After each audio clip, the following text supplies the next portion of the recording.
This is Josh Friedman in Istanbul, Turkey. I'm in Europe, and behind me is both Asia and Europe.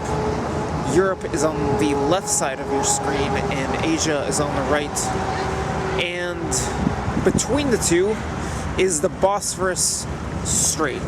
The Bosphorus Strait splits two continents, and it is also the center of the only passageway between the Black Sea and the Mediterranean Sea. Right now, that is of major geopolitical importance. Last month, the Turkish Air Force downed a Russian warplane over the Syrian border. Since then, there's been a war of words between the Russian and Turkish presidents, Vladimir Putin and Recep Tayyip Erdogan, and Russia has slapped Turkey with economic sanctions, and there has been also some trouble bubbling in the Bosphorus. The Bosphorus is the only way for ships to get from Russia's warm weather ports out to global markets. It is also the route in which Russia has its navy send military supplies to Syria. Right now, Russia's in a bombing campaign in Syria.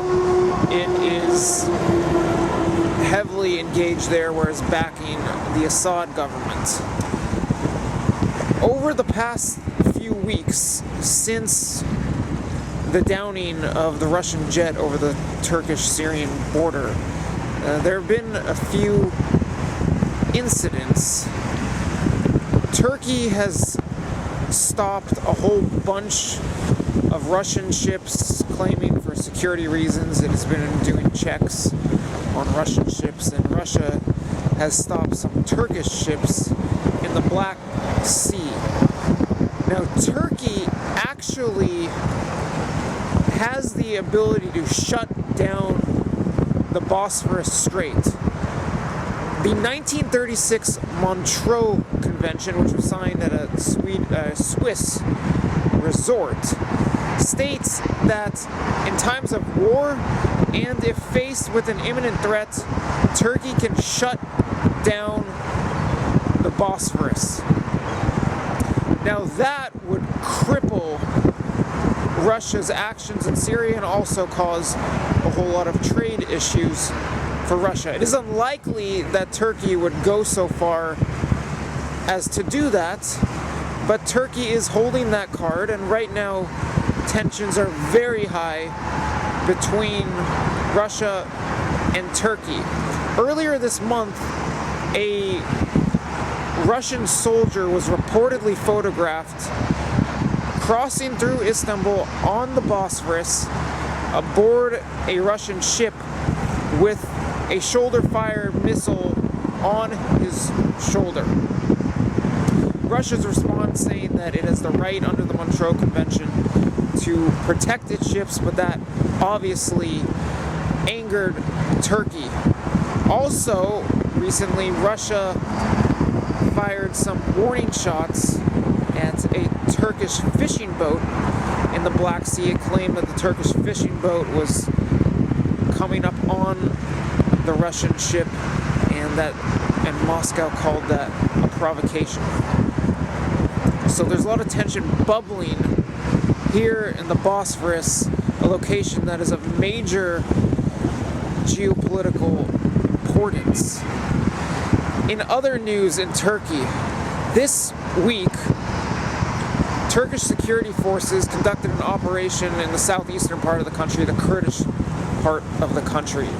They were targeting Kurdistan Workers' Party, PKK militants, and Turkish forces killed 62 PKK militants. That's what the Turkish government announced yesterday. There was an operation going on Monday through Friday, and if you turn on the news in Turkey, it looks like a scene out of a modern warfare video game. This was urban warfare going on this week. There were Turkish tanks in cities, particularly in the city Cizre in southeastern Turkey near Syria.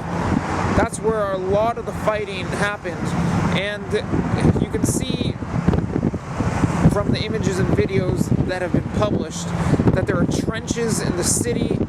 Kurdish militants have dug trenches and put up barricades, and there are firefights with tanks and heavy weapons in the middle of Turkish cities. It's gotten very violent, and Erdogan has vowed to annihilate all of the PKK militants. So tensions are very high right now between Turkey and Russia. They're also very high between Turks and Kurds. 2015 is nearing a close, and it has been a wild year in Turkey. There have been 2 elections. At first, it looked like Erdogan and the AKP were going to lose their power. Then they got it back, although not enough to give Erdogan the executive presidency he desired.